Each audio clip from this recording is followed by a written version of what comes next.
Like, share, subscribe and press the bell icon for ऊंची आवाज India. नाजरीन, ऊंची आवाज इंडिया में आपका इस्तकबाल है। मैं हूं आपका मेजबान इब्राहिम नफीस। मुनफात एक है इस कौम की, नुकसान भी एक, हरम पाक भी, अल्लाह भी, कुरान भी एक, और एक ही सबका नबी, दीन भी, ईमान भी एक। कुछ बड़ी बात थी होते जो मुसलमान भी एक, और फिरका बंदी है कहीं और कहीं जाते हैं, क्या जमाने में पनपने की यही बातें हैं। हजरत अल्लामा इकबाल के ये शेर यकीनन समाज को झंझोड़ने के लिए काफी हैं, और इसी पैगाम को आम करते हुए और मसलकी दीवारों को गिराते हुए 1992 में एक तंजीम का वजूद अमल में आया बुजुर्गान दीन ने, जिनमें हजरत शाह अबू सऊद रहमतुल्लाह अलैह भी शामिल हैं, मंजूर आलम साहब भी शामिल हैं, और काजी मुजाहिदुल इस्लाम साहब रहमतुल्लाह अलैह की शख्सियत भी शामिल है। और उस काफिले को रवान आगे बढ़ाने में मोहतरम हजरत मौलाना मुफ्ती अशरफ अली साहब रहमतुल्लाह अलैह, मौलाना मुस्तफ़ा रिफाई साहब रहमतुल्लाह अलैह, अजीज सेठ साहब जैसे कायदीन। तो बहरहाल इन तमाम की कुर्बानियों की बदौलत आज ये तंजीम मुसलसल आगे बढ़ती रही। आज इसका 33वां यौम तासीस है। इस खुसूस में 3 रोज़ा प्रोग्राम का इनकाद अमल में आया और उसका आगाज किया गया हज भवन से दयारे टीपू की जानिब। इस सिलसिले में आज दूसरा दिन है और आज मुल्क की मारूफ तंजीम All India Muslim Personal Law Board के जिम्मेदारान भी शरीक रहे, मुख्तलिफ सियासी कायदीन ने भी अपने तासुरात का इजहार किया। चलिए जानते हैं आज की इस खुसूसी रिपोर्ट में कि क्या बातें मंजर पर आई और मुस्तकबिल का क्या खाका मंजर पर आने वाला है। तमाम बातें जानते हैं इस खुसूसी रिपोर्ट में।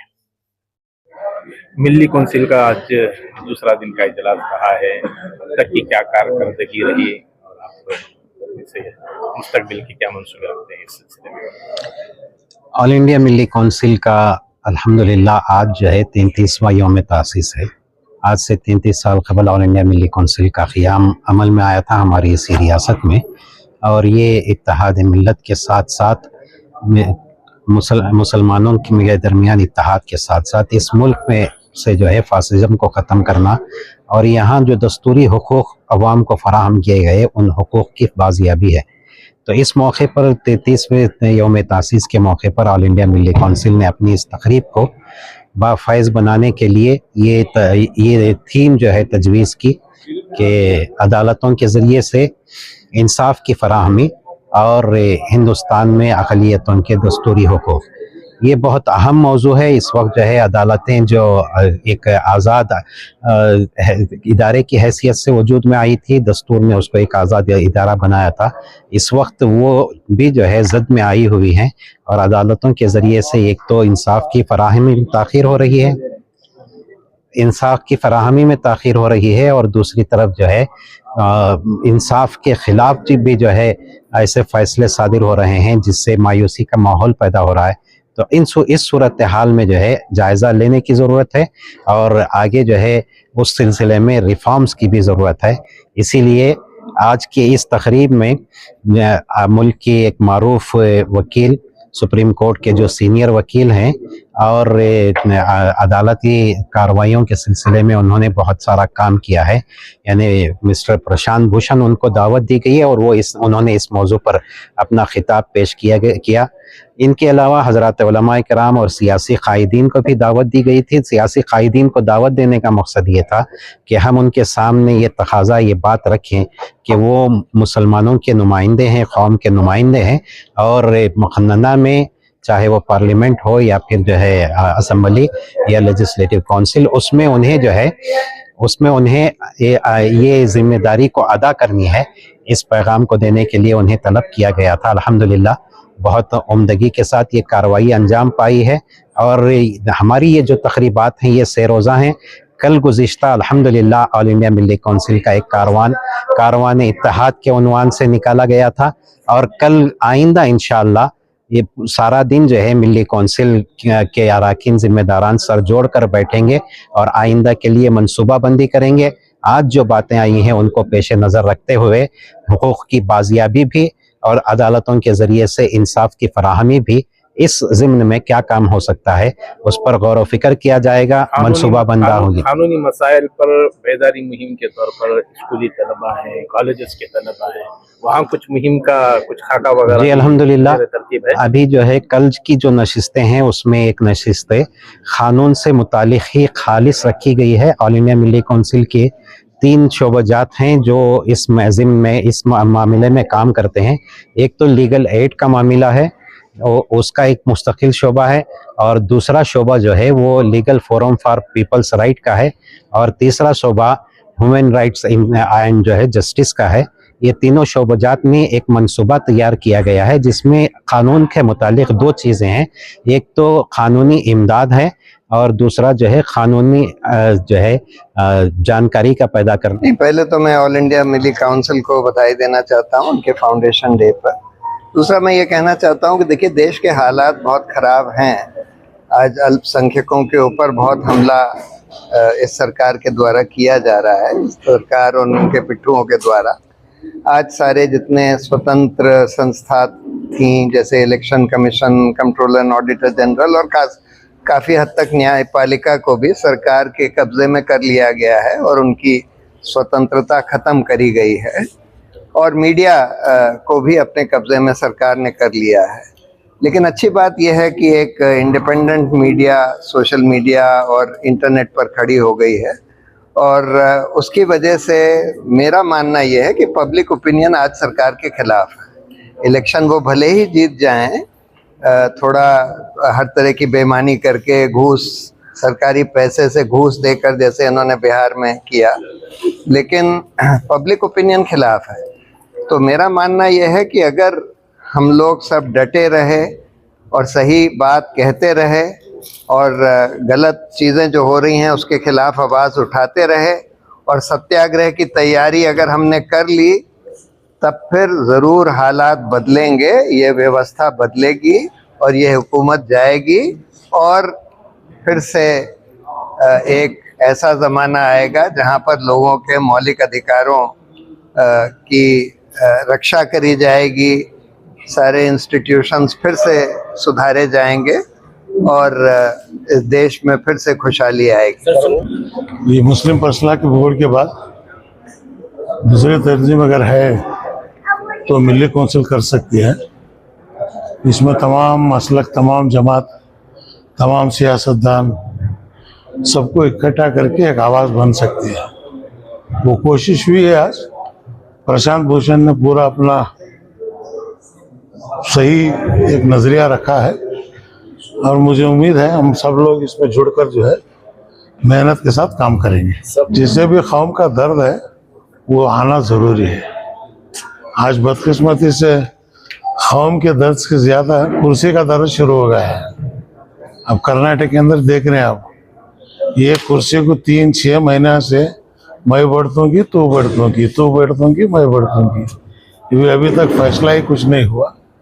तो इसमें 2.5 साल हो गए, मुसलमानों का एक भी मसला हल नहीं हुआ। 4% रिजर्वेशन अब तक क्या भी नहीं हुआ, CR पर क्या भी नहीं हुआ, कोई चीज़ भी जो है। अब वोटर लिस्ट में गलती है, गलती पकड़ना, हुकूमत तुम्हारी है, तहसीलदार को बोलो वोटर लिस्ट तो बना रहे बोल के, DC तुम्हारा, तहसीलदार तुम्हारा है, मोदी को बोलने की क्या जरूरत है। अब गए बार जो है महादेवपुरा के अंदर इलेक्शन में वोटा चोरी हुई है कि गवर्नमेंट तुम्हारी थी ना, तुम्हें सो रहे थे क्या? मोदी होशियार है, उन्हें जाग रहा था, तुम्हें सो रहे थे, सोए वाला हारा, जागा वाला जीत को गया। तो आज भी सोने की जरूरत नहीं, हुकूमत को चाहिए हुकूमत होशियार हो, और जो वोटर लिस्ट बन रही है ये खुद अपनी हुकूमत की तरफ से लोगों को भेज के, जो माइनॉरिटी मिनिस्टर्स हैं, मुसलमान MLA हैं, उनका काम यही है मस्जिद को ऑफिस बना ले, मस्जिद से जो है वोटर लिस्ट का एनरोलमेंट शुरू हो। मस्जिद का इमाम जानता है, मस्जिद का मौज़िन जानता है कि भाई मोहल्ले वाला कौन है कौन नहीं है। जिसकी भी उम्र 18 साल हो गई है उससे वोटर लिस्ट में एनरोलमेंट कराने का काम मस्जिद को सेंटर बना के करेंगे, तो जो है मस्जिद नबी से जो ताकत निकली थी वही ताकत हमारे मसाजिद में आ जाए। मिली काउंसिल बहुत सालों से काम कर रही है। मैंने इनसे गुजारिश की है कि एक तो सियासी फुलदान अलग बात एक है, तो दूसरी तरफ अपने गृह में झाँक कर देखें, हमारे मदरसे के नाम पे जो मदरसा फैक्ट्री चल रही है, जो मदरसे के नाम पे जो कलेक्शन हो रहा है, इसको सब बंद करें। और मैंने उनसे गुजारिश की है कि जुम्मा के खुतबात के बारे में भी एक वर्कशॉप की जाए। जुम्मा के खुतबात में क्या हो रहा है, चीख कर चिल्ला कर क्या बोलो, ये मदरसा फैक्ट्री जो है इसको बंद करें। मदरसे के नाम पे जो कलेक्शन हो रहा है इसको बंद करें। मदरसे में अंग्रेजी भी पढ़ाएं, कन्नड़ा भी पढ़ाएं, जहाँ जहाँ लोकल ज़बान है वो पढ़ाएं और एक अच्छे माहौल में पढ़ाएं।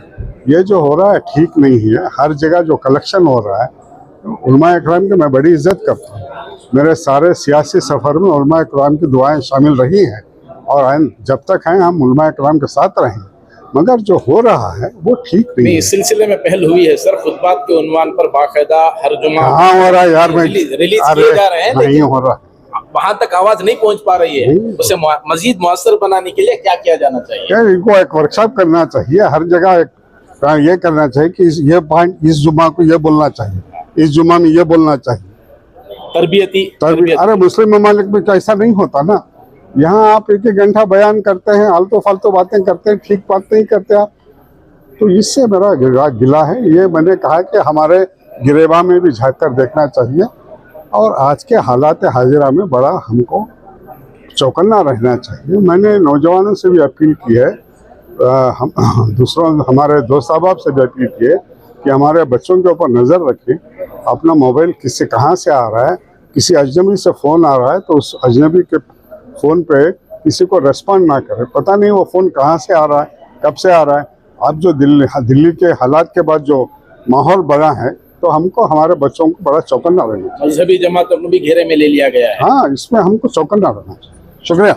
ये मिली काउंसिल जब बनाई गई, ये एक सोशो रिलीजियस और इंटरफेथ डायलॉग की ऑर्गेनाइजेशन थी, और जो आज देश में जो माहौल हो चुका है और जो माइनॉरिटीज़ और शेड्यूल कास्ट के ख़िलाफ़ जो ये सरकार मुहिम छेड़ी हुई है, इस समय पे ऑल इंडिया मिली काउंसिल जैसे ऑर्गेनाइजेशंस बहुत ही इम्पोर्टेंस रखते हैं, क्योंकि ये ऑर्गेनाइजेशंस सिविल सोसाइटी हो, गवर्नमेंट ऑर्गेनाइजेशंस हो और दूसरे ऑर्गेनाइजेशनों के साथ एक डायलॉग कर सकते हैं और दूसरे कम्युनिटीज़ के बीच में एक डायलॉग कर सकते हैं। और इसीलिए मेरा मानना है कि ये पैन इंडिया ऑर्गेनाइजेशन है और हर जगह लोकल लेवल पे ऑल इंडिया मिली काउंसिल को और मजबूत करना चाहिए। चाहे हमारे माइनॉरिटी हल्के के सियासतदान हो या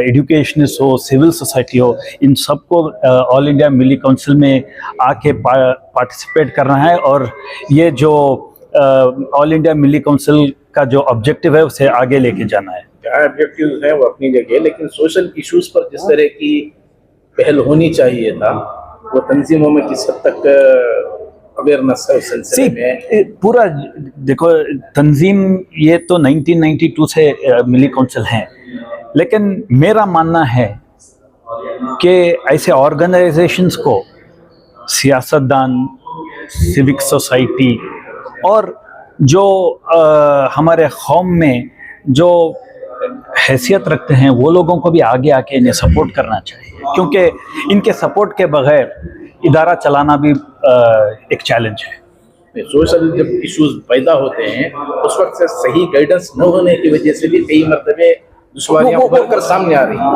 तो खुसूसी तौर पर अगर पॉलिटिकल अवेयरनेस के सिलसिले में कोई खाका बने या कोई स्केच हो तो क्या बनेगा? क्योंकि पॉलिटिकल अवेयरनेस, देखिए आज की दुनिया में जो इंडिपेंडेंट मीडिया जैसे आप लोग हैं और जो इश्यूज ले रहे हैं और